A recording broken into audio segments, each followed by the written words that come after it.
foi para unir ao redor de Benjamin Netanyahu mais poder político, mais poder ao redor? Ou será que foi tudo isso e muito mais que a gente não sabe? Quem é que pode dizer o que acontece por trás das cortinas do mais alto poder mundial? Não é verdade? Ele continua aqui, nós vamos ouvindo. זוהי תוצאה ישירה של המכות שהנחתנו על איראן ועל חיזבאללה, התומכות העיקריות של משטר אסד. זה יצר תגובת שרשרת ברחבי המזרח התיכון של כל אלה שרוצים להשתחרר ממשטר הדיכוי והרודנות הזה. זה כמובן יוצר הזדמנויות חדשות, חשובות מאוד למדינת ישראל. Eu vou resumir o resto do vídeo para vocês. Nós somos muito bons, esses caras são um bando de filha da puta, venham para cá que a gente vai ajudar vocês, porque a gente é da hora pra caralho. É isso. É uma propaganda política dele também, tá? E aí, quando você vê a declaração do Ministério de Relações Exteriores da Rússia, você vê como o mundo se comporta com cinismo absoluto, não é? Olha aqui. Estamos acompanhando os dramáticos acontecimentos na Síria com extrema preocupação. Putin, aquele baitola da pior espécie, está preocupadíssimo. Está preocupadíssimo com o seguinte, esse fela da puta. Ele vem perdendo cada vez mais, não só influência internacional, cada vez mais isolado, mas os poucos aliados que ele tem estão sendo ali, estão caindo que nem mosca. Está pedindo arrego pro norte-coreano do flango, pô. Então olha só o cinismo, como resultado das conversações de Bashar al-Assad com vários participantes do conflito armado da República Árabe da Síria. Ele decidiu deixar a presidência e deixou o país, uma cadela imunda, isso eu que adicionei, instruído a transferir o poder pacificamente. Ah, olha só como ele é bom. Isto é praticamente o Dom Pedro II, né? De tão bom. Fela da... Meu irmão, o cara que fez o inferno para continuar mantendo a Síria sob o seu punho de aço ali, né? A Rússia não participou dessas negociações. Ora, acreditemos, né? A gente acredita. Ah, nossa. Ao mesmo tempo, apelamos a todas as partes envolvidas para que renunciem o uso da violência e resolvam todas as questões de governação por meios políticos, como eles são bonzinhos. Os russos são tão bonzinhos, né? Rapaz, olha, só afagando aquela careca do Putin. Eu queria mesmo passar a minha bochecha naquela careca. Isso aí é muito bom, isso é muito bom. A próxima vez que eu for pro Kremlin, eu vou fazer isso. Aqui, TASS. Assad e sua família chegam a Moscou. 8 de dezembro. O ex-presidente sírio Bashar al-Assad está em Moscou e recebeu asilo na Rússia, disse uma fonte no Kremlin, ao TASS. Assad chegou a Moscou com seus familiares. A Rússia, por razões humanitárias, forneceu-lhes asilo. Por razões humanitárias. Porra, mas são muito bons, diabo desse. Aí tá aqui hoje no mundo militar. Mohamed Al-Jolani, ele que é irmão do Sheikh Volim Rabah, líder do HTS, o grupo que liderou a ofensiva que derrubou a ditadura de Assad, tem um grande desafio pela frente, transformar um grupo dissidente da Al-Qaeda, é só coisa boa, né? Repleto de nacionalistas, terroristas e extremistas islâmicos em uma organização capaz de governar ao menos uma parte da Síria. O desafio é tão grande que muitos acreditam que ele não conseguirá e a Síria, ou ao menos parte sob o controle do HTS, se transformará em um novo reduto de extremismo islâmico. Olha lá. Ei. Mito, mito, mito, mito, mito. Aí um bosta desse chega lá, vira um novo Estado Islâmico, a porra dessa, né? É só o que a gente espera mesmo. Daí não vai sair nada. É cão devorando cão. É cão devorando cão. Tá mesmo ferrado. E pare para pensar. Aqui o Brasil já vive todo tipo de autoritarismo sem parar, né? A corrupção é generalizada, as altas esferas de poder só nos envergonham, e os caras aqui implorando para dar carta branca a um completo doente mental para fazer o que quisesse. Para ser um Hugo Chávez, para ser um Bashar al-Assad, para ser a porra toda. O país desse aqui é o quê? Quem é que pode dizer que eu não tenho razão quando eu digo a saída para o Brasil é o aeroporto? Diante dessas coisas, das quais você não tem controle nenhum, isso aqui vai ser mais um novo Estado Islâmico aí. Ó. Tá aí. Pronto. Já tá vestido. Tá? Diante das coisas que você não tem controle, faça o seguinte, faça tudo na sua vida para nunca ter que depender de um puto, de um político, que é um bando de fala da puta de merda. Certo? Estude. É só propaganda. É só propaganda. Então, propaganda. Para. Vamos lá. Só uma observação. Sobre Vladimir Putin, né? Cara, eu vou ser ousado em dizer aqui, que eu acho que eu vou causar uma polêmica, mas o Vladimir Putin é, no meu entender, um dos maiores estadistas da nossa época, tá? Veja, quando eu falo aqui de estadista, não estou dizendo que ele seja santo, que ele seja... Não, ele é um baita do... nesse ponto, até certo ponto, eu concordo com o Nando Moura que o Putin é um homem abertamente inescrupuloso. Nossa, o cara é brabo mesmo, né? Tem umas coisas assim horrorosas que ele fez, né? Já matou até dissidente com comida radioativa, para você ter uma ideia só. O grau de gentileza que é o Vladimir Putin, tá? Mas, por outro lado, se você comparar os líderes mundiais da atualidade, com todos os aspectos de máfia, de banditismo que o Vladimir Putin representa na Rússia, tá? Ele é, sem dúvida, uma das pessoas mais preparadas da nossa época, tá? Quando eu já vi muitas declarações do Putin, e, cara, pensa num homem de uma inteligência, de uma sagacidade que é impressionante. Se ele fosse um homem bom, cara, ele seria maior do que ele já é, tá? No sentido da inteligência, tá? Se a inteligência fosse usada para o bem, seria maravilhoso. Infelizmente, não é usado para isso, né? É usado para o quê? Para o poder, né? Para a hegemonia russa, só que, essa hegemonia russa é totalmente sem escrúpulos, né? Mas ele realmente é uma pessoa muito acima da média. Ele não é idiota. Muito pelo contrário. Eu digo que ele é superior a qualquer líder do Ocidente. Até o Trump. O Trump não tem 1/1000 da inteligência do Putin. Nem inteligência, nem cultura. Porque, por exemplo, eu estava vendo a questão das argumentações dele sobre a Ucrânia. O conhecimento histórico, geopolítico que ele tem da Rússia é uma coisa, assim, fantástica. Tá? É uma coisa impressionante. Impressionante. Tá? Ainda que ele seja um mentiroso, tá? Mente pra cacete, mas ele tem um conhecimento, um domínio da história geopolítica, não somente da Rússia, mas mundial, que é uma coisa impressionante, que ele faz simplesmente empalidecer qualquer líder ocidental. Macron, tem esse alemão aí que a gente não sabe nem quem é, inexpressivo, sei lá, o da Inglaterra também, outro inexpressivo. O Trump é perto do Putin, o Trump é um fanfarrão total, tá? Então, eu penso assim, o Xi Jinping, né? Xi Jinping, sei lá o quê. Esse também é perigoso, viu? Esse também é outro, o chinês é bem perigoso também, esse é malandrão também. Mas o Putin, sem dúvida, é uma das pessoas mais inteligentes que a Rússia já teve para governar. É evidente que a guerra da Ucrânia é uma coisa realmente que podemos até julgar como absurda, tá? Em alguns pontos, tá? É claro que a gente tem que repudiar a invasão da Ucrânia, sobre determinados aspectos, mas nós temos que entender por que os russos invadiram a Ucrânia. Né? Essa que é a grande questão. Eu estava vendo um autor, eu vou indicar aqui para vocês um autor que é interessante, que ele é o autor do realismo político no direito internacional. Chama-se John Mearsheimer.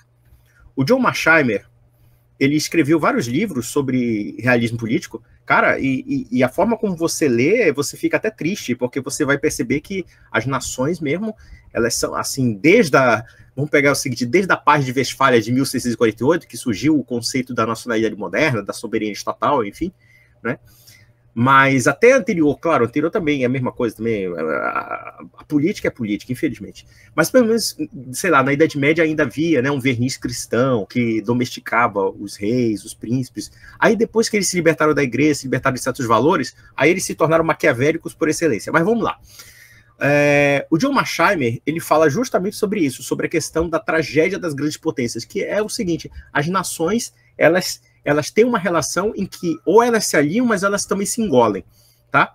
E que talvez, na concepção dele, a única coisa que poderia levar a uma hipotética paz é um Estado mundial.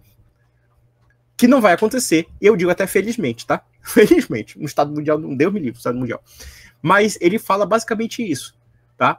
E uma vez eu estava vendo ele declarando sobre o caso da guerra da Rússia e da Ucrânia.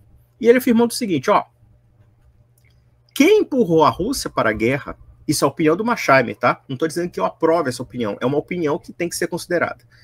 Que a OTAN, quando ela começou a expandir a sua influência militar sobre um território que era de influência russa, ou seja, o leste europeu, a Letônia, a Estônia, a Lituânia, dentre outras coisas, a Rússia começou a se sentir ameaçada por um poder militar que poderia ser o quê? Uma fonte de pressão, né? uma força, né?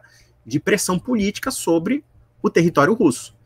E o pomo da discórdia foi a Ucrânia. Por que a Ucrânia? A Ucrânia, ela é um território estratégico para a Rússia.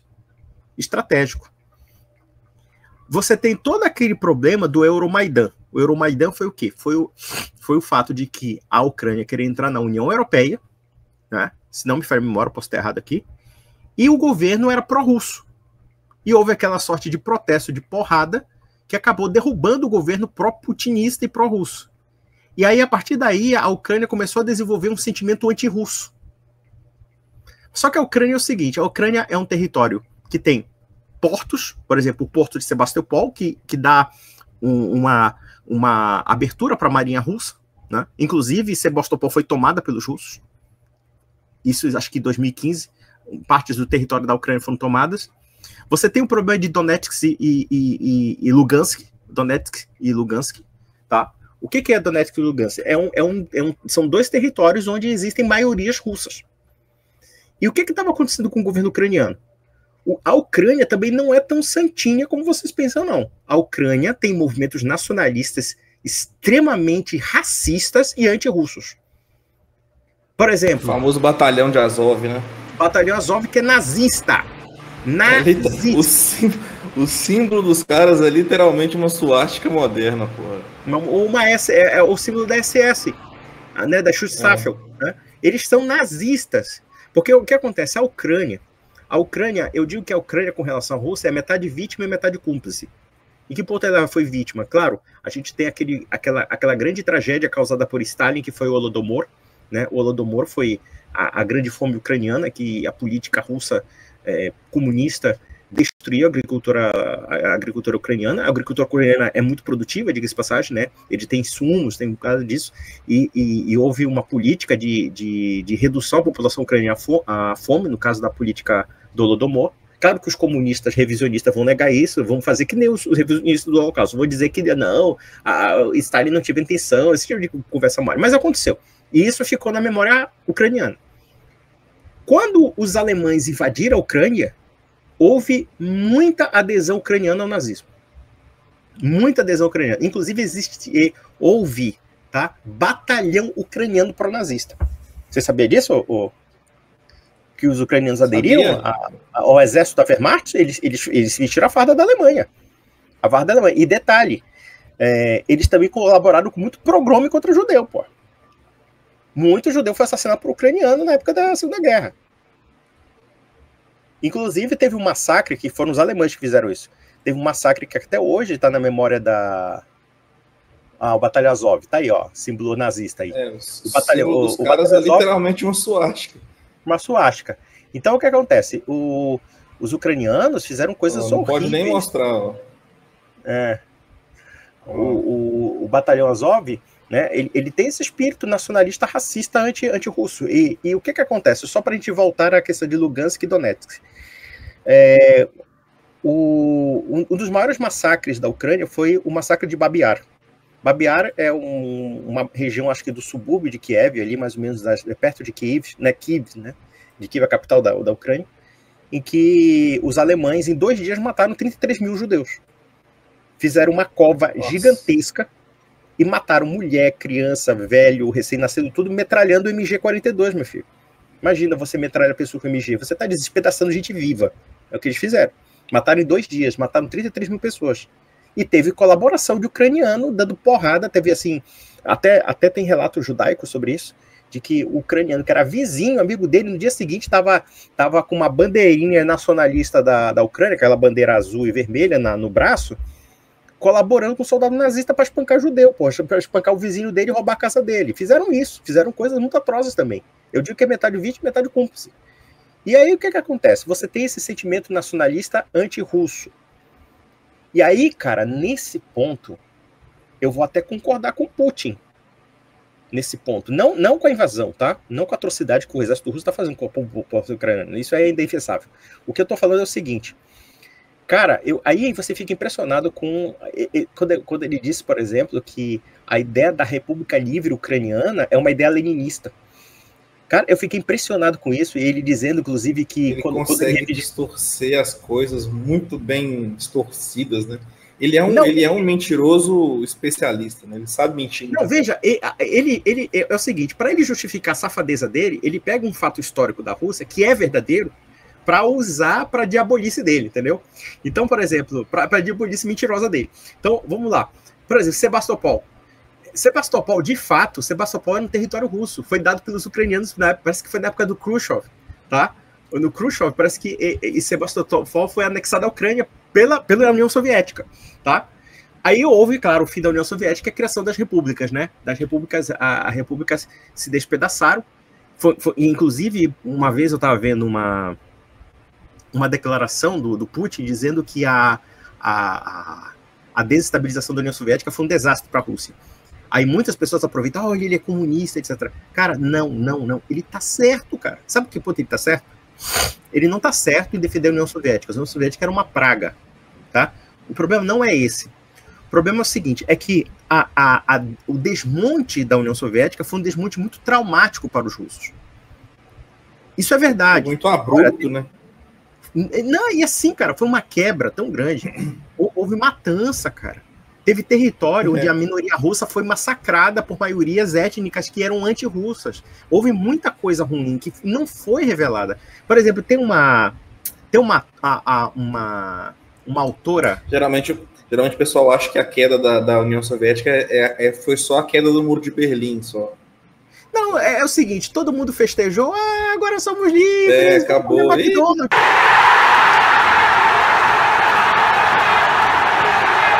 Não foi assim, não. Foi horrível. Na verdade, foi desastroso, porque é o seguinte, porque na psicologia dos russos, a União Soviética, com todas as atrocidades, com todas as aberrações que representava aquele sistema, e claro, nós odiamos a União Soviética em algum ponto, mas, por outro lado, dava a ideia de um significado de grandeza da Rússia. Né? Exceção da música, eu gosto da música soviética. Do Alexandrov. Eu gosto da música soviética. É bonita, é a música bolchevique, é dos bolcheviques.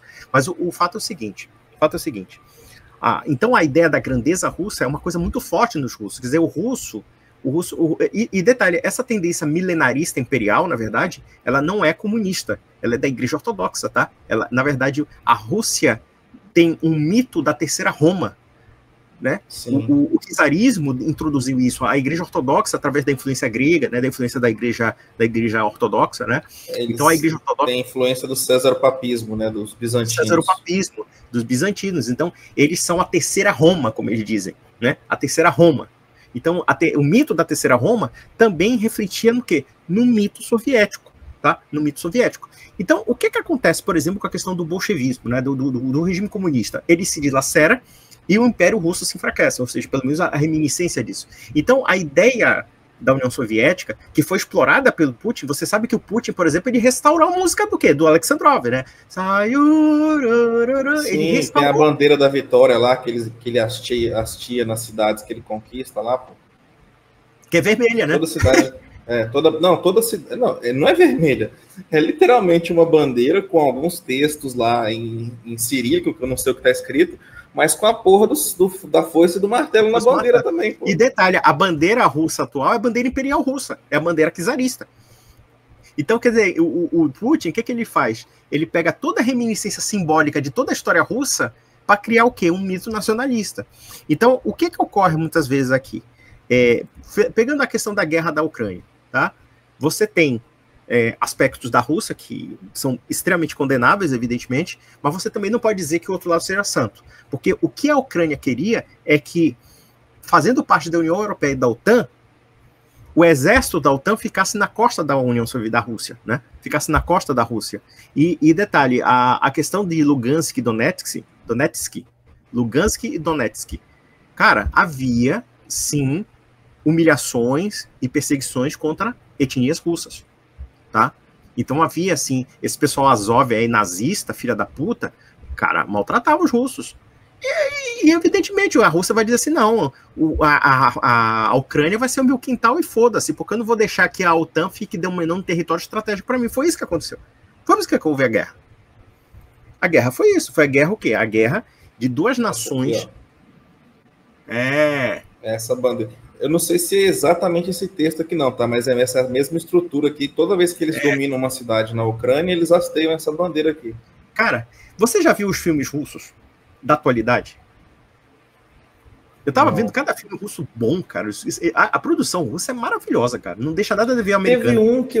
Teve um que eu vi que foi, acho que era de super-herói, cara. Eu não vou lembrar o nome, mas eu sei que era russo. Era tanto que era russo que ele se passava em São Petersburgo. O filme. Achei muito interessante, cara. O negócio era tipo. Não, olha, eu tava vendo. Como se fossem os Avengers da Rússia. Os Vingadores da Rússia. Sabe o que é interessante? Achei bem interessante. Sabe o que é interessante? Por exemplo, você tem um certo fanismo dos filmes russos, assim, filmes de guerra, mas eles não escondem o que aconteceu, sabe? Eu achei interessante isso. Por exemplo, tem um seriado que é do Trotsky, cara. Eles fizeram um seriado muito bom do Trotsky. Um seriado, pensa num puta seriado, sabe? Em que o Trotsky começa a conversar com um cara que vai depois matá-lo, né? Que foi o Ramon Mercader, né? Que era um agente do comitê. Sim? Que massa. Bicho, ele mostra um Trotsky extremamente violento, cara. Um bolchevista daquele virulento mesmo, sabe? Extremamente brutal mesmo, sabe? E não refresca, cara. Existe um certo sentido de crítica da história russa da atualidade, entendeu? Mas, voltando à questão do Vladimir Putin, né? Vladimir Putin, né? Vladimir Putin, o que acontece é o seguinte, nós podemos considerar inúmeros aspectos horríveis dessa guerra, tá? É evidente que houve uma agressão ao território ucraniano e a Ucrânia tem o direito de se defender, evidentemente. E, no meu entender, é bom que essa guerra leve-se a um impasse, né, para que haja o equilíbrio. Mas, por outro lado, a gente também tem que lamentar a perda desse equilíbrio. Por quê? Vamos pegar o caso da Síria. Querendo ou não, a influência russa na Síria era um fator de equilíbrio geopolítico contra o salafismo, por exemplo. Contra o salafismo. Aí o que acontece? Os judeus e os americanos empurraram os salafistas no poder na Síria. Entendeu?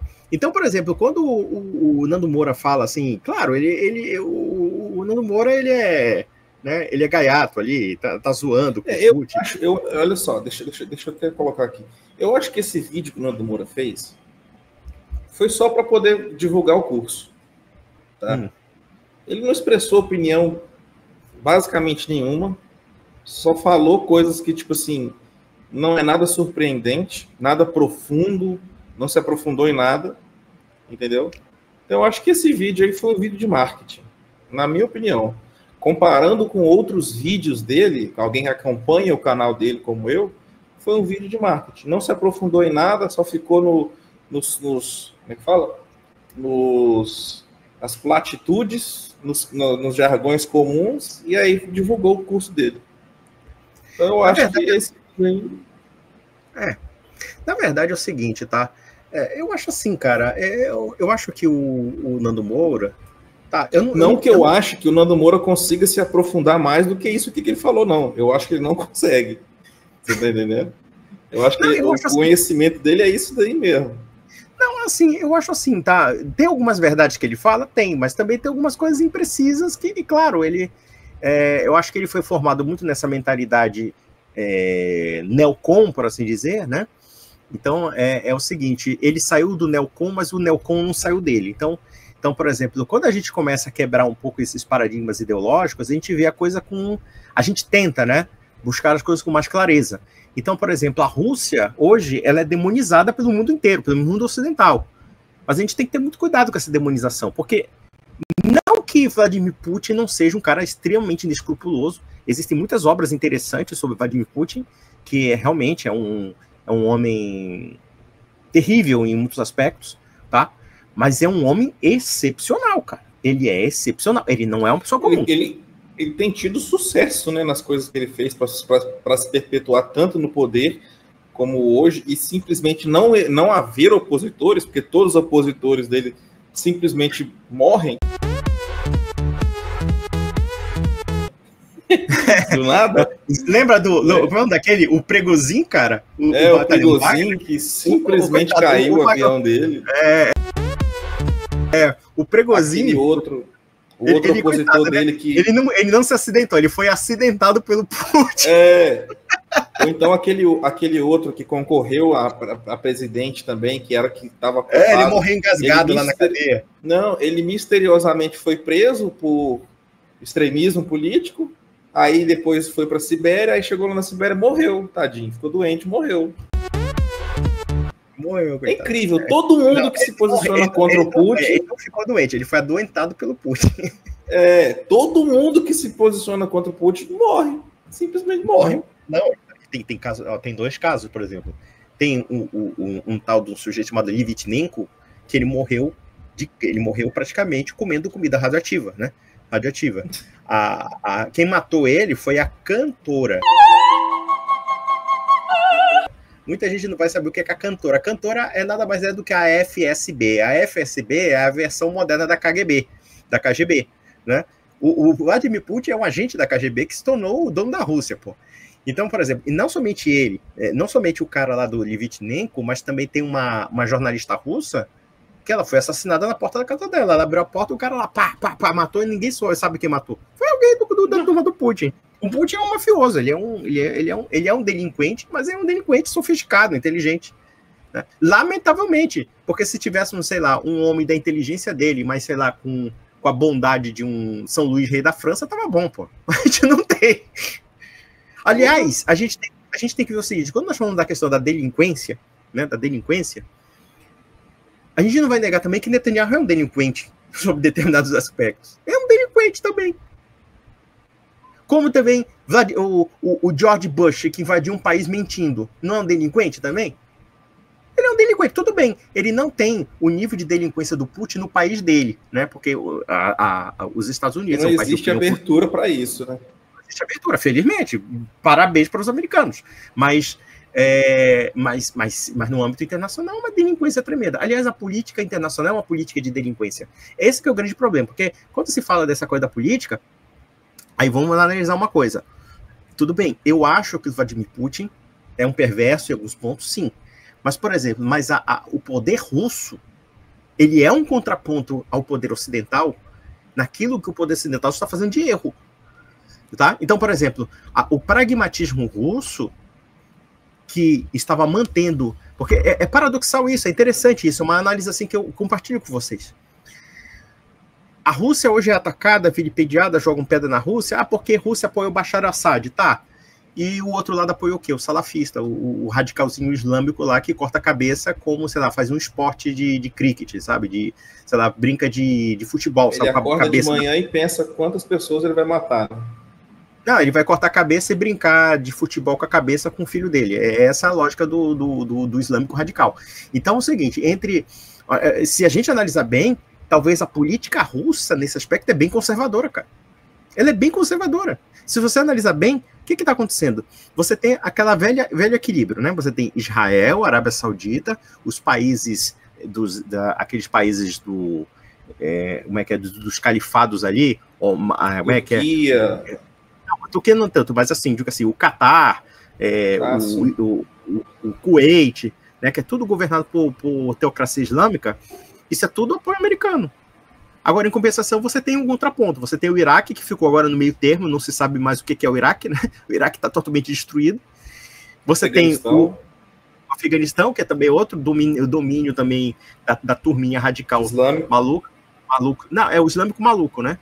Você tem o Irã, que é um outro tipo de islã, que é o islã xiita, e você tinha a Síria, que era baatista, que era do Partido Socialismo Árabe, e que é de maioria sunita, tá? De maioria islâmica sunita. O que aconteceu? Quem desestabilizou o Oriente Médio foi o Ocidente, não foi o Oriente. Fora que existe uma puta treta entre sunitas e xiitas, né? Cabe mencionar também. Não, mas, ó, por exemplo, o que acontece é o seguinte, Quando você fala assim, o pessoal pensa, né? Mundo árabe, mundo muçulmano, eles acham que é tudo uma coisa só, né? Eles acham que todos os muçulmanos ali estão tramando juntinhos para destruir o Ocidente, mas não é bem assim, não, cara. Não, sabe o que acontece? Muito entre si. Sabe quem criou esse mito do Islã monolítico? Foi um sujeito chamado Olavo de Carvalho importando as baboseiras do neoconservadorismo americano. É o bloco islâmico. E olha que o Olavo foi mentiroso nessa, porque ele foi islâmico na vida dele, né? Ele sabe que aquilo era mentira. Ele sabia que era mentira aquilo ali. Só que ele sabe que um sunita nem considera um xiita como um muçulmano, justamente porque, se não me engano, são xiitas que têm uma estrutura teológica totalmente diferente do sunita. Sim.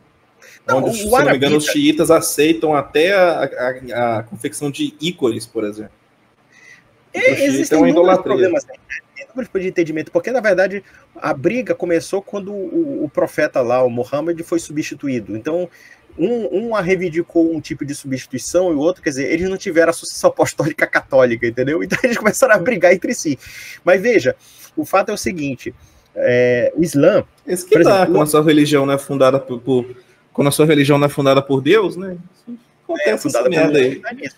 Mas ó, o arabita é um segmento que surgiu no século XVII, XVIII. Tá? O arabita é um segmento bem recente do Islã. Tá? O arabita ele é um segmento que queria voltar às origens do Islã e praticamente em nome dessas origens ele queria negar toda a historicidade islâmica. Então eles tinham muita resistência. É um Islã radical, né? Que reivindica uma espécie de purificação, sabe, do Islã. É uma coisa meio maluca ali. Então o que que acontece? E esse Islã aí está tendo força política, porque da feita que dominou a Síria, da feita que dominou um país tão importante... Se espalhou pelo Iraque, né?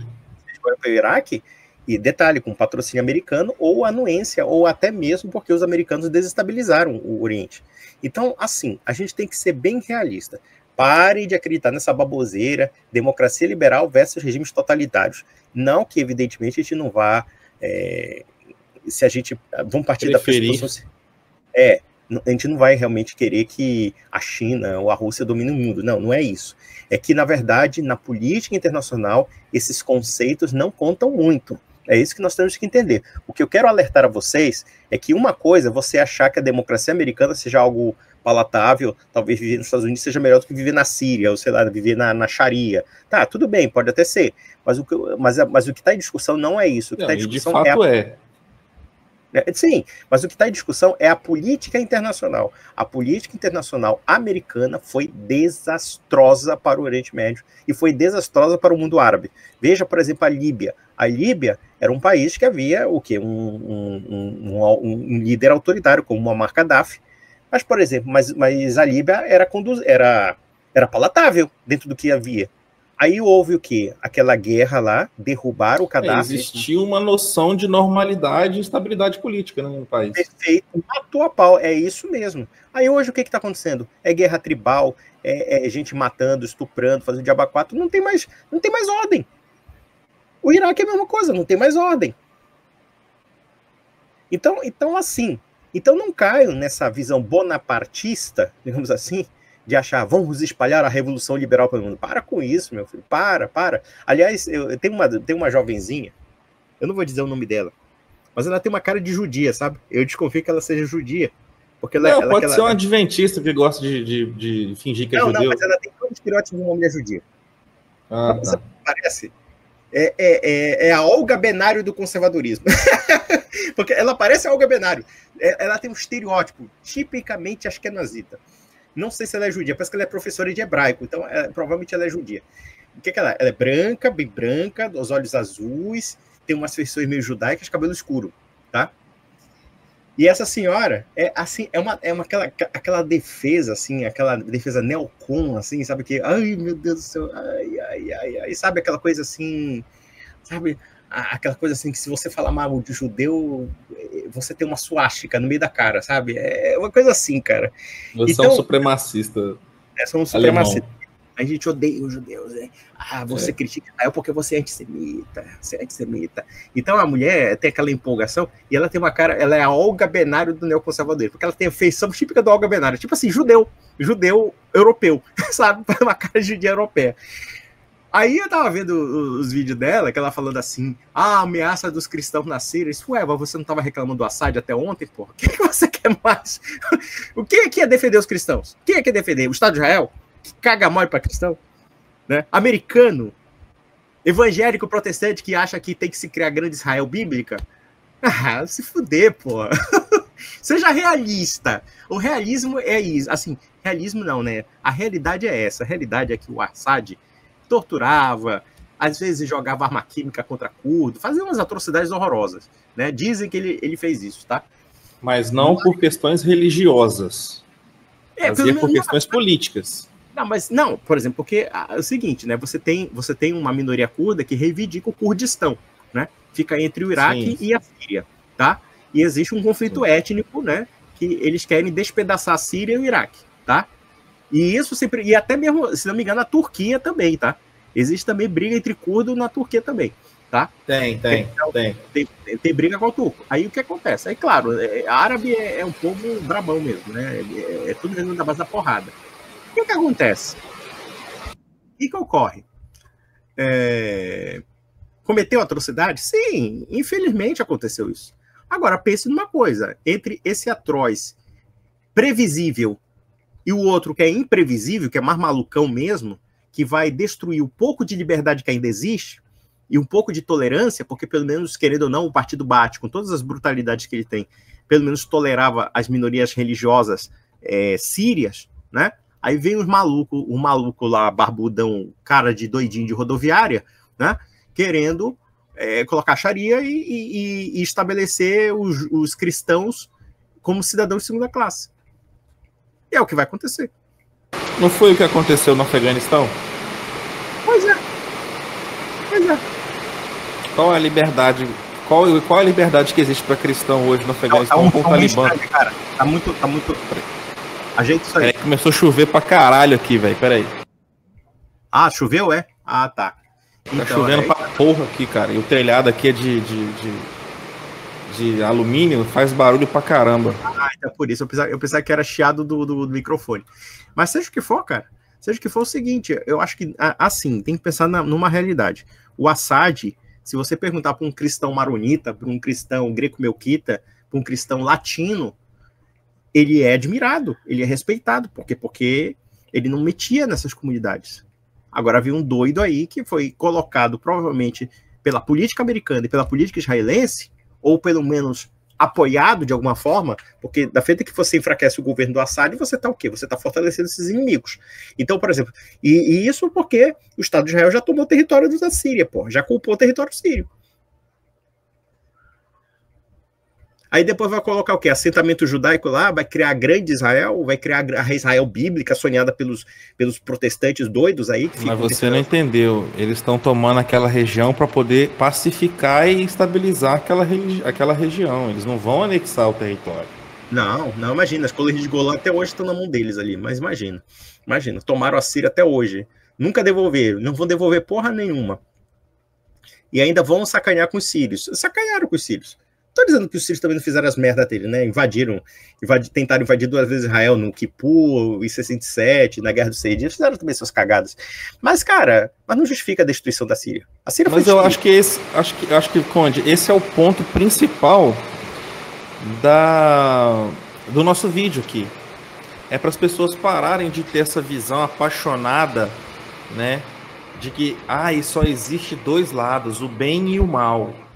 Os Estados Unidos e Israel são do lado do bem porque são democracias, porque promovem a liberdade e não sei o quê, e o outro lado é os lados do mal, é os vilões, eles são mauzões. É o eixo do mal, o eixo do mal. É para as pessoas pararem de ter essa visão binária, né, que é uma visão limitante intelectual e cognitivamente, para que elas consigam entender que o mundo não é essa coisa linda, maravilhosa que você pensa do bem contra o mal. Não é bem assim, né?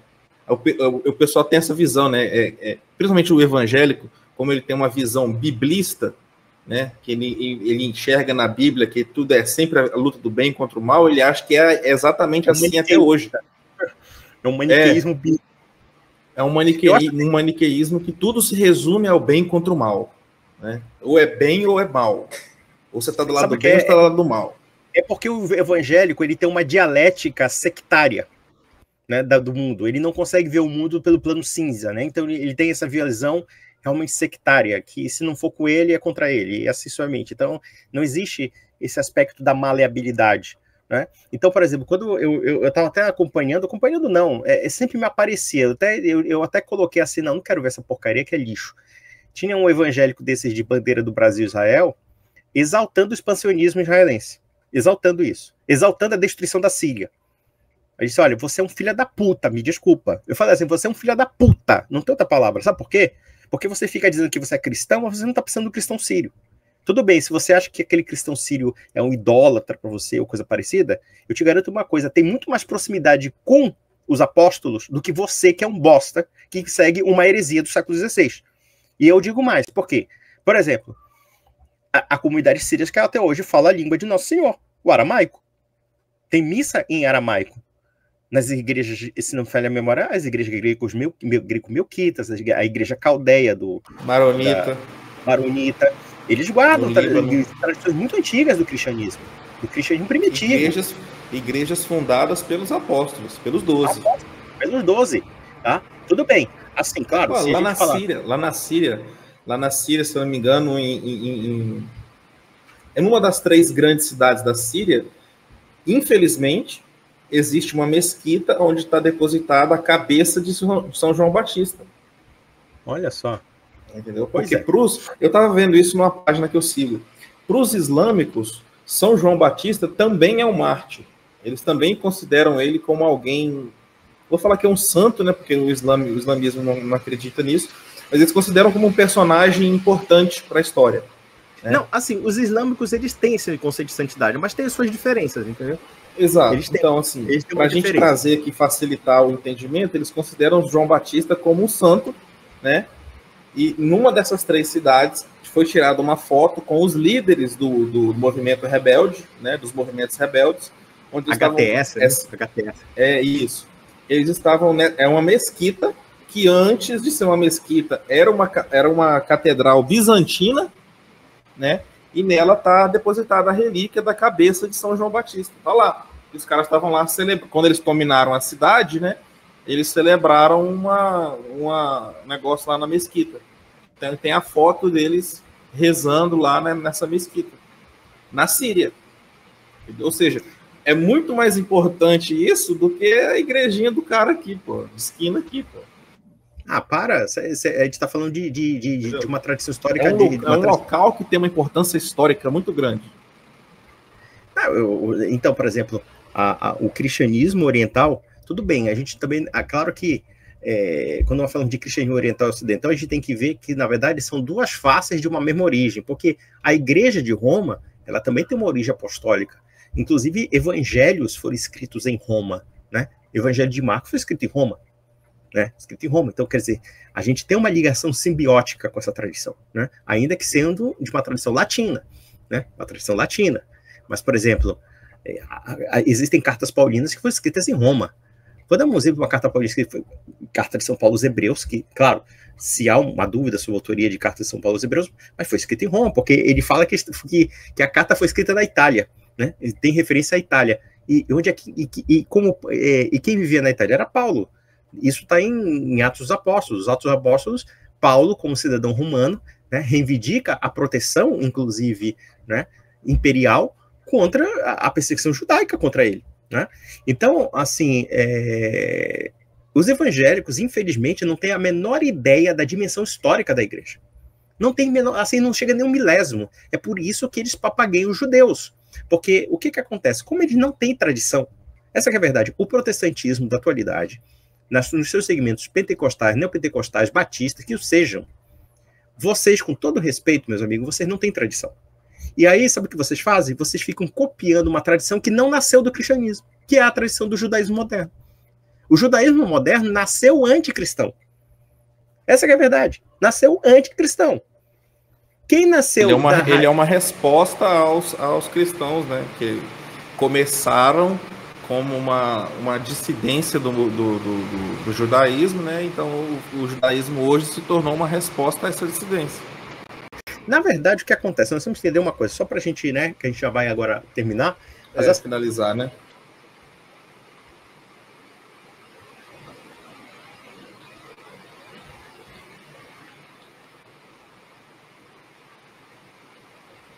Dois 2000 anos depois. Meus amigos, aconteceu o seguinte, caiu aqui, travou meu computador, ele tá precisando de uma revisão, esse computador já tem mais de 10 anos, né? Então ele tá... Você que tá assistindo aí, manda o Pix pro Conde pra ele comprar um computador novo. Tá certo. Tem que me promover mesmo, tá? Pois é, ué. Então o que acontece, cara? Então, assim, aí, ó, a gente cara sabe até tomou banho aí pra poder fazer o vídeo pra vocês aí, pô. Manda um Pix pro cara, pra o cara poder comprar um computador novo pra ele. Pô. Eu vou aqui no quarto, vou até ligar o ar aqui, que tá muito quente. Hoje tá chovendo, mas tá quente. Mas, ó, o que acontece? Só uma observação. Deixa eu ver aqui, desligar aqui. Mas eu vou falando aí. O que acontece, cara? Então, o cristianismo, né, eu acho assim que o cristianismo do evangélico é um cristianismo inventado. Ele não é histórico. Né? Ele não é histórico. Aí, quer dizer, esse apelo que eles têm ao judaísmo, né? Esse apelo que eles têm ao judaísmo é um apelo completamente fantasioso, né? É um apelo que não tem nada a ver com fé cristã, tem a ver só realmente com o quê? Quer dizer, como eles só têm a Bíblia, né? E portanto, eles não têm outra coisa, então eles desvinculam do cristianismo.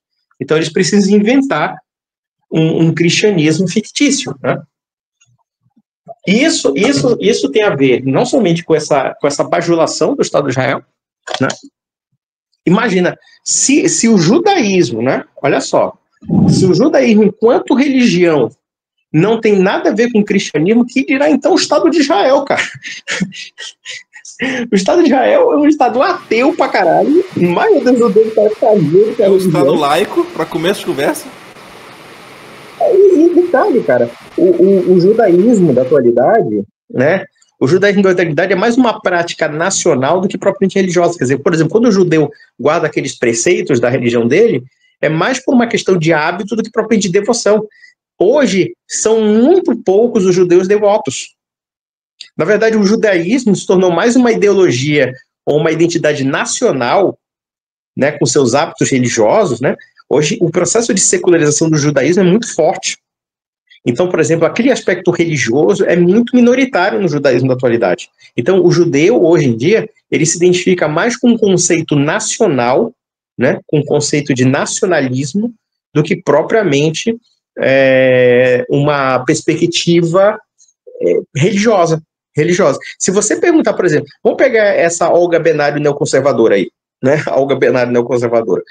A Olga Benário neoconservadora, se você perguntar para ela se ela é praticante da religião judaica ou devota da religião judaica, eu acho que ela é judia, tá? Pelas feições dela, pela forma como ela fala, você pode ter certeza que ela não é uma judia devota. Ela vê o judaísmo como uma identidade cultural, nacional, religiosa, mas não religiosa necessariamente.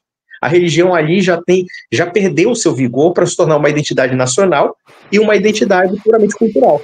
Então, o judeu... Perguntar para ela quantas vezes ela vai na sinagoga, quantas vezes ela faz as leituras, e etc, né?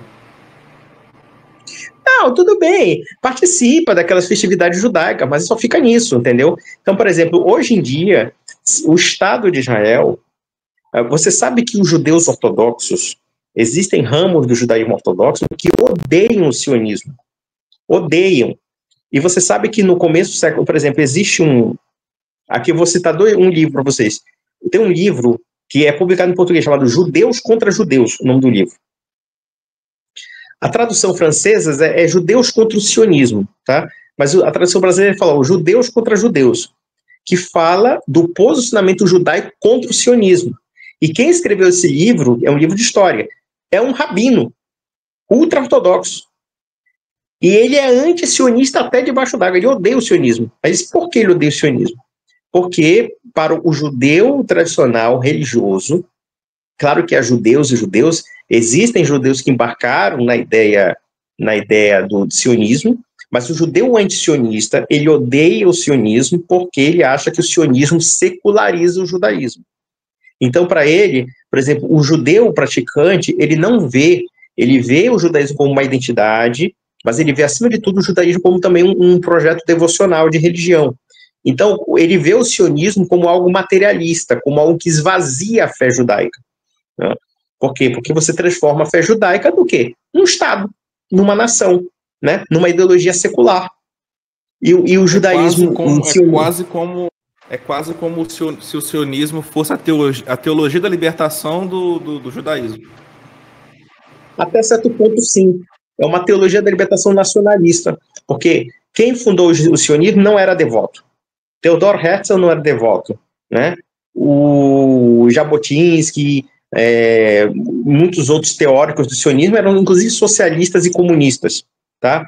Davi Ben-Gurion, o Golda Meir, todos eles eram socialistas e eram ateus e cagavam mole para a religião judaica, assim, nesse sentido devocional. Era mais uma tradição cultural e nacional do que propriamente religiosa. Claro que as coisas se confundem, mas na prática mesmo, esse pessoal não era religioso, propriamente dito.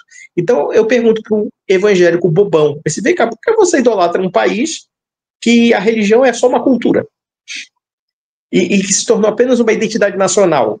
Baseado no quê? Numa ideia maluca que você associa esse povo ao Antigo Testamento? Tá, mas o que ponto eles refletem o Antigo Testamento? Que ponto? Na fé que não é. Na prática judaica também não, porque se a gente entender o Antigo Testamento pela ótica judaica, a gente vai negar o cristianismo. Se a gente aceitar a ótica judaica do Antigo Testamento, então você renunciou ao cristianismo. Você renunciou. Você evangélico que está me ouvindo agora, você evangélico, se você levanta a bandeirinha de Israel e você acha que o judeu da atualidade reflete o Antigo Testamento, você já renegou Nosso Senhor. Sabe por quê? Porque o Antigo Testamento só pode ser visto pela concretização do messianismo cristão. Se você acredita no judaísmo, nas práticas judaicas, então, meu caro, você não é mais cristão. Você é um judaizante. E a sua adesão judaico-cristã é incoerente. É incoerente do ponto de vista teológico. Simples assim. Não é aceita nem por nós cristãos e não é aceita muito menos pelos judeus. Como é que é? É uma vertente. É uma vertente que não é aceita por ninguém. É uma coisa que não é aceita por ninguém. Vai numa sinagoga falar que você é um judaico cristão. Os caras vão te meter a porrada. Não, uma vez eu falei para um idiota evangélico que ficava defendendo o expansionismo judaico, eu disse, cara, faz o seguinte, pega a Bíblia, faz assim, né? Você não é evangélico que fica de palitozinho e gravata, vai lá no Muro das Lamentações pregar o cristianismo, eles vão cuspir na tua cara. Eles vão cuspir literalmente na tua cara, tá? Por exemplo, você pega um judeu ortodoxo, ultra-ortodoxo, se você passar com uma cruz, eles cospem em você. Cospem, literalmente. Eles cospem em você. Já teve incidente de judeu ortodoxo, ultra-ortodoxo. Teve uma vez, cara, eu vi uma coisa horrorosa. Tinha uma pregadora evangélica, coitada, uma japonesinha, assim, uma coreana, japonesinha. Cara, ela levou uma porrada que ela quebrou a espinha, cara. Um judeu lá derrubou ela, a menina teve que ser levada para o hospital, que ela teve uma lesão na costa dela, na coluna dela. Eu não sei se ela ficou paralítica, acho que não, mas foi feio. Pegou porrada. É assim que os caras tratam.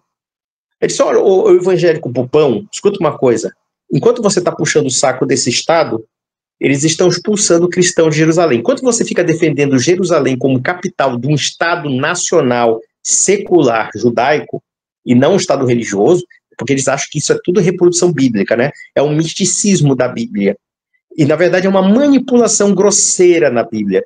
Aliás, eu gostaria de, inclusive, indicar um livro para vocês, que é de um palestino, tá? De um palestino. É um palestino, é um militante palestino, evidentemente, o que não chega a ser um problema, porque, claro, a gente tem que ouvir todos os lados da história, né? A gente não tem que só ver o lado judaico, tem que ver o palestino também, ver o que eles pensam.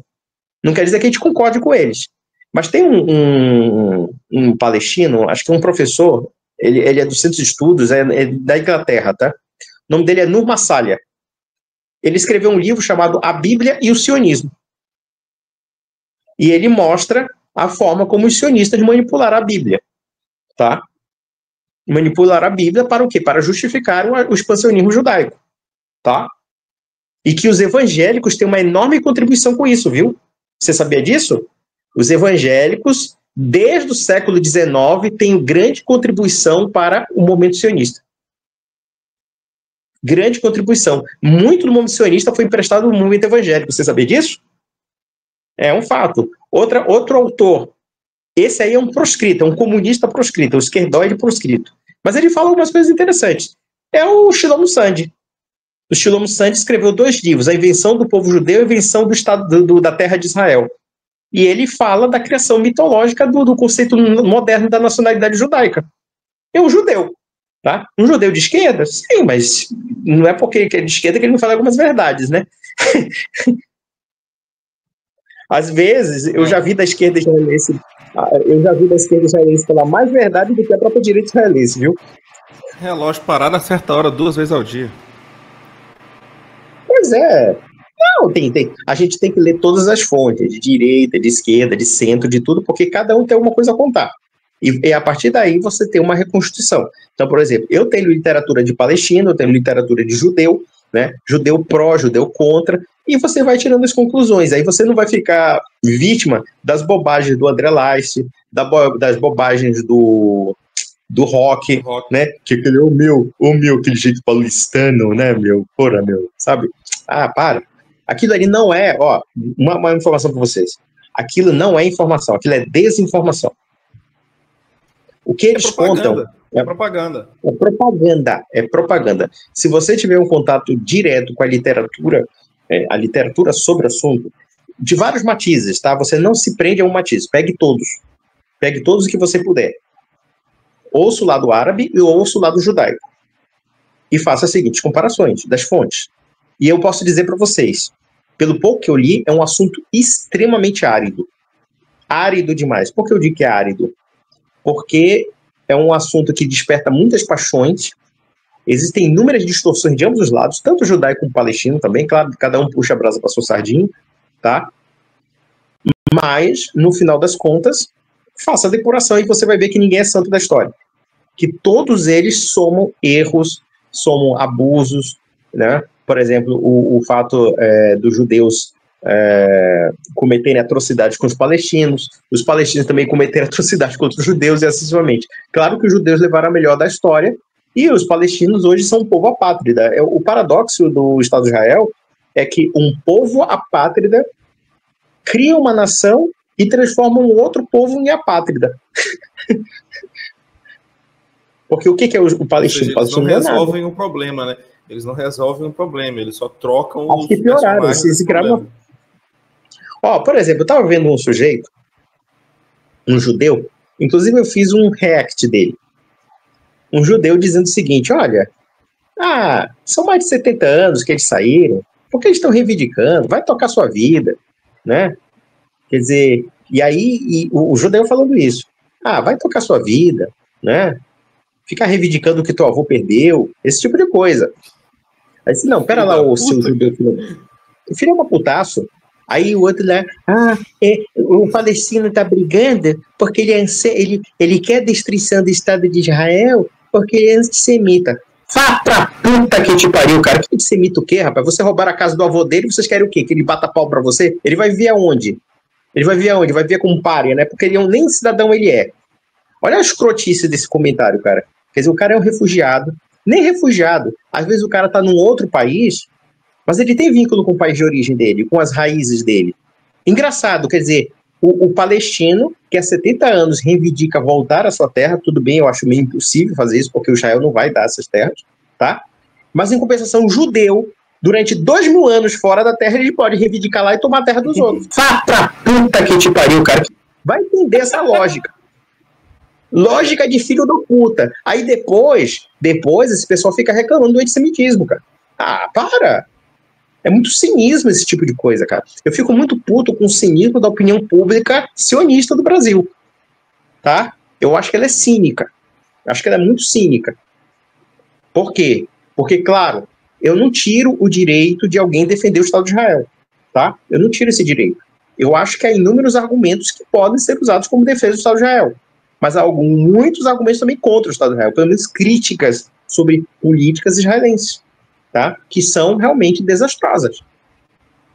E aí eles ficam nessa mistificação romântica, como você mesmo colocou, e que na verdade não reflete a realidade.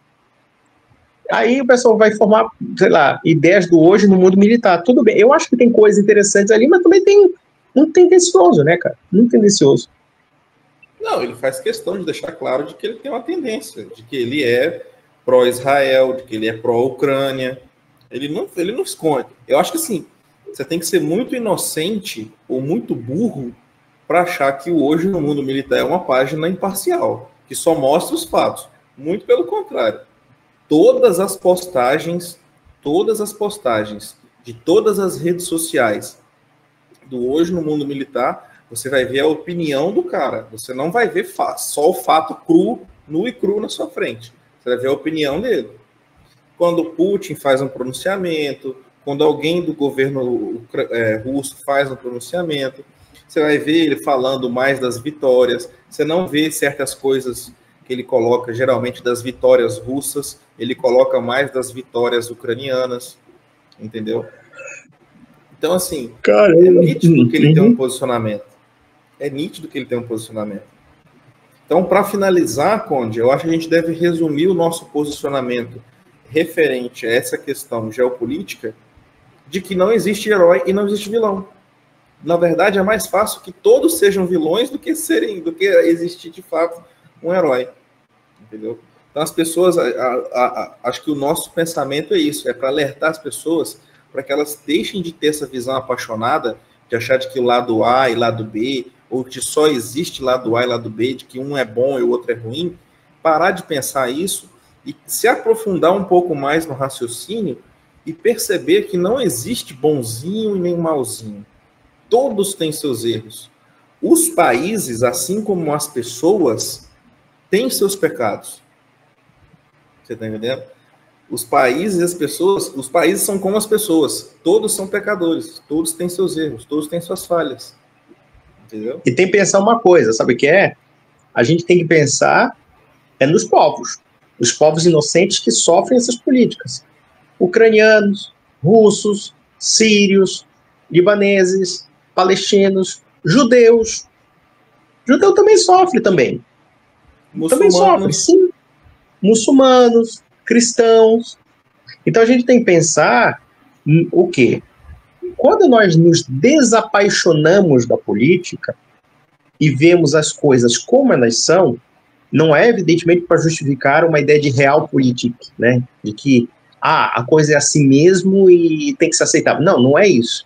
É que para você te extrair um juízo moral dessas políticas, você tem que entender a realidade dessa política, de como ela funciona. E ela não funciona da forma como você idealiza, da forma romântica. E que é uma coisa que, por exemplo, eu vejo no Nando Moura, que eu vejo de muitos outros formadores de opinião, né? Aquela forma maniqueísta, de que um lado está sempre certo e o lado está sempre errado. Não, não é assim. As coisas nesse ambiente político são bastante cinzas, tá? São bastante cinzas. Elas não têm o nivelamento moral que você acredita. Então, a política, infelizmente, tem que ser dito muito infelizmente, porque por conta dessas políticas, pessoas que não têm nada a ver pagam o preço em vidas, em falta de liberdade, em perseguições, excessivamente. Então, as ações políticas, na geopolítica, elas têm consequências, e podem ser consequências desastrosas. Então, por exemplo, eu até vou citar um cara aqui, antes de terminar. Teve um sujeito que, recentemente, parece que falaram, agora eu tô na crista da onda, né? Eu fui elogiado pelo Mamãe Falei, fui elogiado pelo Renan dos Santos e tudo mais. Agradeço, inclusive, pelos elogios. O pessoal não tá gostando dessa aproximação sua com o MBL, não, hein? Não, você vai entrar para o MBL. Olha, eu acho assim que o MBL tem prós e contras, mas... E já está justificando aí, vendeu o sistema. Que ele era comunista desde parceiro, o sistema não refresca, parceiro. É o sistema, parceiro. Sempre desconfiei que o Conde era um vendido. Sempre desconfiei. Não, eu não pretendo me filiar ao BL, não. Mas, cara, desde 2002, mas eu sempre desconfiei que você era um vendido, Conde. Vai entrar para essa do sempre desconfiou. Esse tema amarelo, preto e amarelo aqui é da missão, ó. Esse tema aqui da live aqui é da missão, ó. Ele tem até um oncinho aqui. A mensagem não é oncinho não é o tigrinho do Matt, não. Mas, ó, sabe o que aconteceu? O que acontece é o seguinte, por exemplo, o Arthur Duval e o Renan dos Santos parece que gostaram dos nossos conteúdos, e eu agradeço, inclusive, pela manifestação, gentil por eles, né? E eu já explanei de longa data, olha que eu já fui muito crítico do MBL, não tiro certas críticas e posso tirar outras em tudo, mas também, ao mesmo tempo, a gente pode reconhecer que é um grupo de pessoas que está fazendo alguma coisa, né? Então, muita gente gosta muito de demonizar o MBL. Olha, eu não tiro o direito de demonizar o MBL, agora não adianta demonizar o MBL e você defender o bolsonarismo, então você é burro mesmo. É burro. Você é burro. Porque assim, cara, sinceramente, eu acho que o MBL, tudo bem, você pode ter críticas pontuais, mas, por exemplo, o MBL tem uma postura muito mais sensata do que muita direita doida do Brasil. Eu acho que é um dos grupos mais sensatos em alguns pontos, tá? Assim, eles têm uma postura de debate público interessante, e eu não tenho porquê, e eu sempre manifestei isso de alguma forma, tá? Não quer dizer que eu filiei tudo, mas eu não vejo nenhum problema de aproximação com eles. Se de repente, sei lá, um dia eu conversar com o Arthur Duval, com o Renan dos Santos, eu não vejo problema algum. Qualquer pessoa conversa. Eu converso até, sei lá, com o Jones Manuel, cara. Até um comunista eu converso, cara. Eu converso com todo mundo. Eu converso com todo mundo, cara.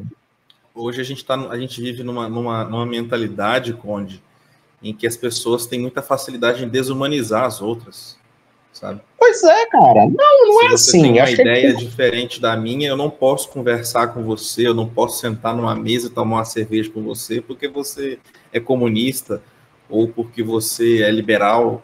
Então a gente não pode conversar. Eu tenho que viver só no meu mundinho, eu tenho que viver só na minha bolha, só com quem pensa igual a mim, só com quem concorda comigo e só com quem tem a mesma visão de mundo que eu. Se você tem uma visão de mundo diferente da minha, eu não posso nem me relacionar com você, eu não posso nem falar com você. Isso é o pior de tudo, sabe o que é? Porque é o seguinte, as amizades ideológicas são as piores que você possa ter, porque o dia que você divergir, você acaba a amizade. Porque eu vou dar um exemplo clássico disso. Uma vez eu participei de uma live com o Joel Pinheiro da Fonseca. Eu não gosto das ideias do Joel Pinheiro, tá? Não gosto das ideias do Joel Pinheiro. Mas eu participei e conversei com ele numa boa, numa live. Teve um professorzinho universitário que ficou ofendido, porque comecei a falar mal do PT e ficou ofendido, saiu embora. Esse aí é intolerante, pra você ver, né? O cara começou a falar de democracia, de liberdade de pensamento, aí quando eu comecei a falar coisa, ele começou a ficar com raiva e foi embora. Ele ficou contrariado, quer dizer, o cara se contradiz, né? Mas isso é o quê? É o ideólogo. É o homem que pensa de forma ideológica. Se você não for de esquerda como eu, não tem papo com você, é a mesma coisa. Então, assim, eu conversei com o João Pinheiro, assim, não concordo com 90% do que ele pensa, tá? Mas eu também não vou desumanizar o cara. Acho que ele fala muita bobagem, mas fazer o quê, né? Agora, assim, o Mamãe Falei fez elogios ao conteúdo, fiquei admirado e até surpreso, tá? Até porque ele tem um alcance muito maior que o meu. E eu confesso, eu assisto alguns vídeos do MBL e acho que alguns vídeos são pertinentes no que diz respeito aos fatos que eles tocam. E eu acho que o pessoal tem que parar de ter certos preconceitos e analisar os conteúdos de uma forma objetiva, tá? Depurar. Olha, eu acompanho as análises renais do Renan Santos. Eu acho que no cenário atual, politicamente falando, são as análises mais pés no chão que a gente consegue ver hoje em dia. Não é. Eu não vou desmerecê-los pelo trabalho deles. Eu acho que pelo contrário. Eu acho que, por exemplo, eu acho que o MBL, qual foram os erros assim? Eu acho que o MBL tem aquela coisa. Eu acho até que o Mamãe Falei foi muito feliz em ele se autodefinir, que às vezes eles são muito ousados, digamos assim, né? E às vezes, talvez eles acabam superestimando demais certas ações deles, tá?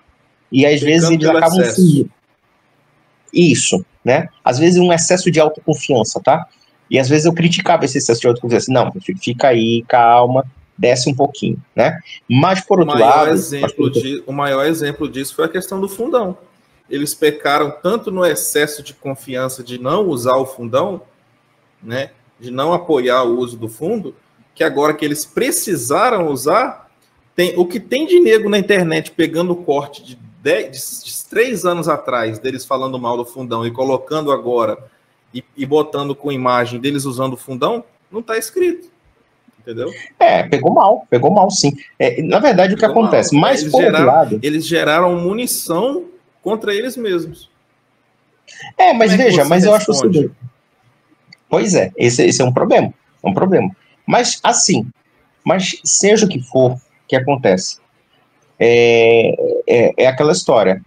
Tem que ter um pouco mais de pé do chão.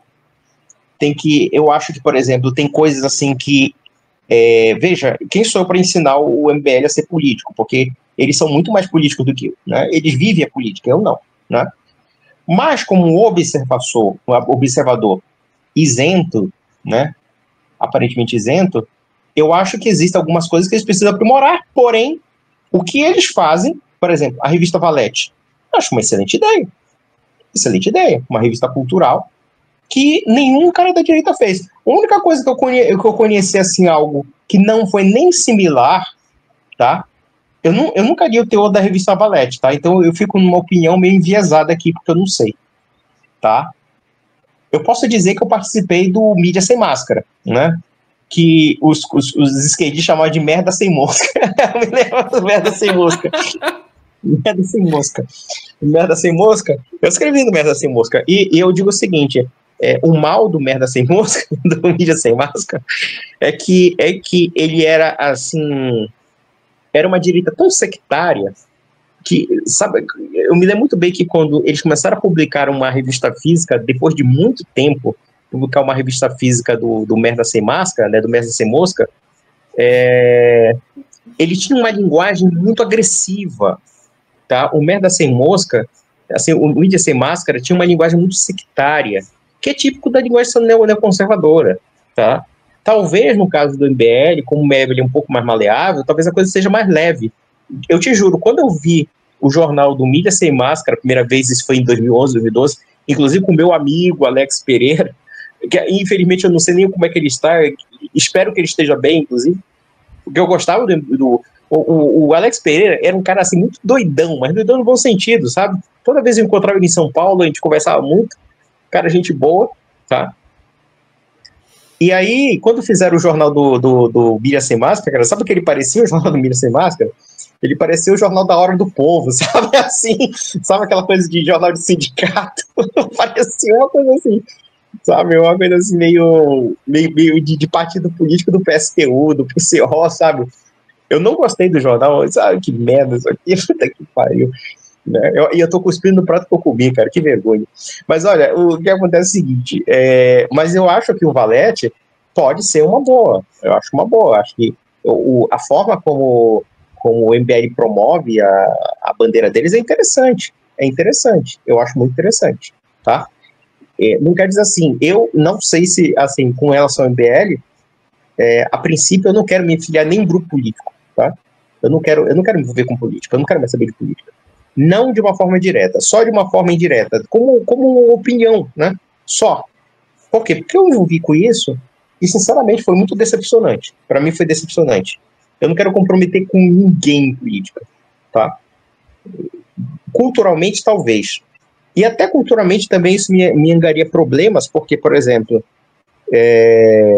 como, assim, vamos pegar o caso que nós estamos pegando o assunto, né? Sionismo, né? Judaísmo, a direita, seja ela liberal e a direita conservadora brasileira, entre aspas, né? Conservadora, assim, americana, dos modos americanos judaicos, né? Ela tem um posicionamento francamente pró-sionista, e eu não sou sionista. Não sou necessariamente anti-Estado de Israel, mas também não sou sionista, não sou entusiasta do a nossa posição é a política dos dois estados, que é a mesma posição da Igreja Católica. Sim. E detalhe, aqui temos um outro aspecto que a direita tem que amadurecer muito. Porque quando a gente fala aqui da geopolítica, que a geopolítica não é amizade, mas sim interesse e tudo mais, claro, eu não estou dizendo que a gente não possa ser amigo de outros povos, mas que, infelizmente, é essa lógica que prevalece.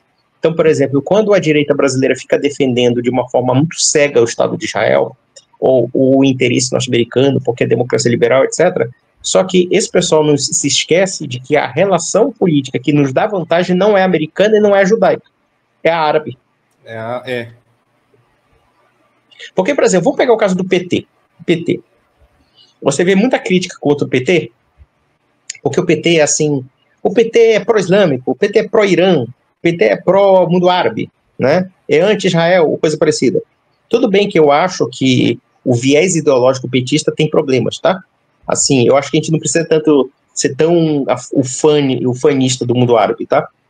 Mas se a gente analisar a nossa política do mundo árabe, é uma política muito anterior ao PT. Ela é desde os anos 70. A aproximação do Brasil com o mundo árabe é muito mais antiga do que o PT. Tanto é verdade que, por exemplo, o Brasil vendia armas. Você sabia que o Brasil vendeu armas para o Iraque? Não sabia disso, não. O Brasil vendeu armas para o Iraque. Sabia disso? Do Saddam Hussein. Você tinha lança-mísseis brasileiros. Sabia disso, não? O Brasil vende comida. Por exemplo, o Brasil é o primeiro país do mundo, no mundo árabe, que vende frango halal. O frango halal é um frango de preparo muçulmano. O Brasil vende. Ganha bilhões com o mundo árabe. Aí eu te pergunto, por que a gente vai se meter na briga Israel-Palestina? Aliás, assim, por que a gente vai mudar a nossa política para ficar virando satélite dos Estados Unidos de Israel? A política brasileira... Veja, eu acho que até certo ponto, o Brasil, como uma potência intermediária, ela tem que ter relações benéficas com todo mundo, tá? Ela tem que ser uma política apaziguadora, tá? Eu não acho que a gente tem que ser hostil ao Estado de Israel, tá? Mas também a gente não pode chegar e negar os nossos interesses com os árabes. Então, existe uma política, por exemplo, a política do Bolsonaro era uma política completamente louca. Porque, por exemplo, no começo do governo, ele queria quase que romper com o mundo árabe por pressão dos evangélicos. Quem fincou o pé contra ele foi o general Mourão e foi o lobby do agronegócio, que chegou com ele, meu filho. Se você fizer isso, nós vamos perder bilhões de dólares. E quem vai tomar o nosso mercado são os americanos. Vai foder com o agro brasileiro, realmente. Ia foder com a gente. Aí ele teve que recuar. Porque isso era maluquice de evangélico, maluco que não tem contato com a realidade. Em contato com uma teologia provavelmente. Não, Malafaia dizia que a gente ia ganhar muito dinheiro com Israel. Eu disse, meu filho, deixa eu falar uma coisa, o Malacheia. A economia brasileira com o Israel é deficitária. A nossa balança é completamente desfavorável. Israel compra muito pouco do Brasil, a gente compra mais de Israel do que do Brasil. Entendeu? E Israel, com certeza, não teria o capital necessário para compensar o mundo árabe. O mundo árabe é muito mais rico. Ou você vai dizer que aquele pessoal que nada em petróleo... Não, mas quem nada em petróleo, porra. O saudita nada em petróleo, todo mundo nada em petróleo ali. Claro, tem grana pra caramba. Aí você vai fazer o quê? Vai brigar com eles? Por quê? Porque você é pró-Israel, porque você gosta de bandeirinha de estrela de Davi? Ah, se fuder, porra. Isso não é motivo. Isso não é motivo de nada, isso é burrice. Aí você pega aquela anta do Ernesto Araújo, que escreveu aquele texto horroroso sobre Trump, civilização ocidental. Ai, meu Deus, só besteira. Ai, besteira. Só bobagem. Ele disse, olha, o Trump tá cagando pra civilização ocidental, ele só vai defender os interesses do lobby dele, político lá do país dele, pô. Ah, se fuder, cara. Mas vamos lá, cara. Já estamos quase com 3 horas aqui de papo. Vamos, pra gente encerrar. Bom, vamos. A gente divide em 2 partes, cara. A gente divide em 2 partes. Vai ter que dividir em 3 partes. A gente tá quase chegando em 3 horas, cara. 2 horas e meia. Então, vamos lá. Mas olha só. Você tocou no ponto da questão do MBL. Eu gostaria de ressaltar também a questão da suposta aproximação sua, porque eu não sou nada, eu não sou ninguém, com o MBL, né? Não subestime. A gente estava falando da questão do amadurecimento do movimento, né? Tem uma série de questões que o MBL precisa melhorar e evoluir, né? Uma delas que eu pensei, eu estava pensando aqui, e até uma dúvida que se alguém do MBL estiver assistindo esse vídeo aqui, o Arthur, o Renan, o Guto, acho que o Kim eu duvido, que o Kim só vive para trabalhar e jogar Dota. Mas como que o MBL vai conseguir adesão com a massa? quem eles chamam de Bobson. Como o MBL vai entrar na cabeça do Bobson? O brasileiro médio de QI 83.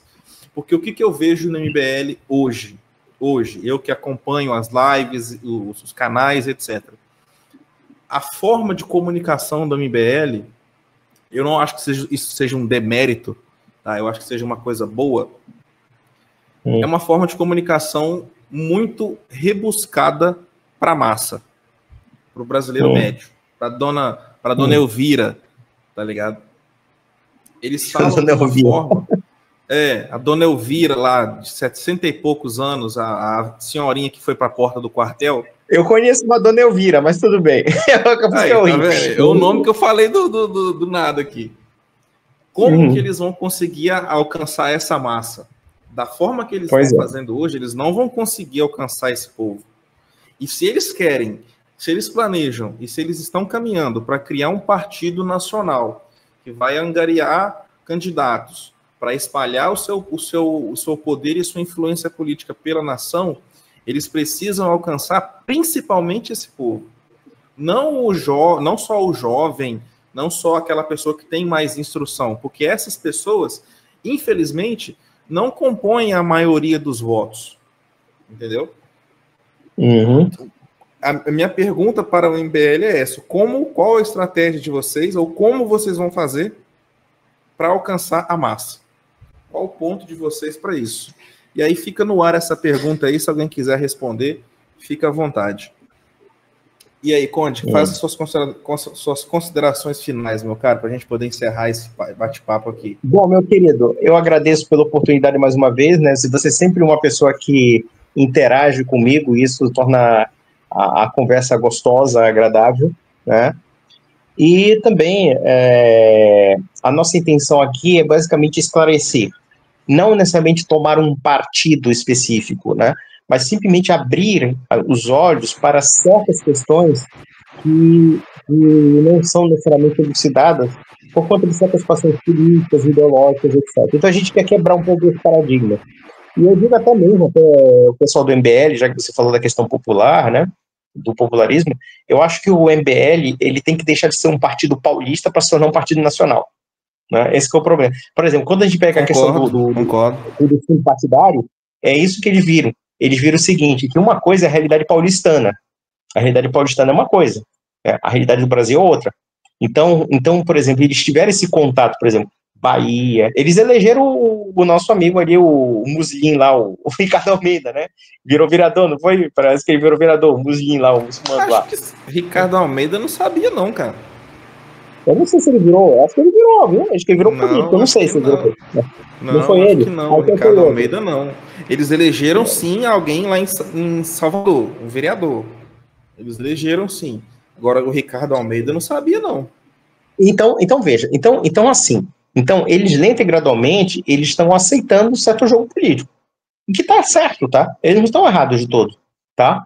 Apenas eles tiveram um pouco de choque de realidade. Mas isso é aprendizado, vai aprendendo, vai pegando o ritmo, né? Tá? E com relação ao que nós falamos hoje, a questão Israel, Palestina, Síria, Oriente Médio. A gente tem que olhar com uma visão realista das coisas, sem cair num realismo cínico. Essa realidade que se apresenta para nós não é a realidade ideal, mas a gente sempre tem que opinar buscando soluções melhores para aquelas pessoas. Então, por exemplo, o que está acontecendo na Síria é uma tragédia de proporções catastróficas, tá? E que, no meu entender, vai mudar radicalmente o paradigma do Oriente Médio. Porque é isso que vai acontecer. A gente está vendo o quê? A ascensão de grupos extremamente violentos no mundo árabe, né? E que vão realmente causar muitos problemas futuros. Talvez hoje, eu não sei, claro, quem sou eu para analisar o que os países sabem, né? Por exemplo, o que está por trás, sei lá, do que Israel pensa, no caso, a alta cúpula do governo israelense ou a alta cúpula do governo americano. Eu não sei se eles preveem alguma coisa ou se eles têm alguma tática realmente destrutiva para acabar com tudo e levar ao juízo final. Que seja. Mas o que parece é realmente que as coisas não estão muito boas e que, como a gente viu aqui, até na experiência, por exemplo, quando países como os Estados Unidos, Israel, criaram esses grupos praticamente, a Al-Qaeda, por exemplo, os Estados Unidos criou, para depois atacar os seus próprios concidadãos. Agora eu fico pensando, com o radicalismo islâmico dominando o Oriente Médio, ganhando força no Oriente Médio, qual é a consequência futura que isso vai ter? É isso que nós temos que pensar. E eu acho que a queda do Assad vai colocar esse paradigma que vai ser cobrado das potências ocidentais, cedo ou tarde. Eu acho que isso vai acontecer. E eu acho que vai chegar um ponto que Israel e os Estados Unidos vão se arrepender muito da sua política. Vai se arrepender muito. Fizeram muita merda, alimentaram, né, plantaram vento e vão colher tempestade. Essa que é a verdade. Então, vamos terminar. Bom, pessoal, agradeço você que assistiu a gente até aqui. Provavelmente esse vídeo a gente vai dividir em mais partes para você poder acompanhar com maior foco, etc. E a mensagem final é essa. Não se apaixone por lado político, não se apaixone por país, não se apaixone por uma ideia. Leia os dois lados, olhe para os dois lados, ouça os dois lados. E a partir daí, crie o seu senso crítico, mas sempre focando que, independente de qual país, de qual posição, pessoas inocentes vão sofrer. E é essas pessoas que a gente tem que se preocupar. Não é com o país X, com o país Y, com o líder X, com o regime Y. A gente tem que se preocupar com as pessoas que vão sofrer com essas mudanças de poder, né? Nós, como católicos, se você que está assistindo o nosso canal, o canal do Conde aqui, você é católico, a gente tem que entender isso. O nosso reino, a nossa visão, não é desse mundo. Então a gente não tem que ter esperança e nem alegria com coisas desse mundo. A gente tem que simplesmente preparar as nossas almas, servir ao nosso irmão, nos compadecer da dor do nosso irmão, para que a gente possa viver no próximo reino, no reino que virá. Então, acho que a ideia que a gente tem que trazer central desse bate-papo que a gente teve aqui hoje é justamente essa. O nosso reino não é desse mundo. Não existe reino perfeito nesse mundo. E os países, assim como as pessoas, têm os seus pecados, têm suas responsabilidades e vão ter suas justificativas no juízo final. Então é isso, pessoal. Fiquem com Deus. Salve Maria. Tamo junto. Até a próxima aí. Valeu.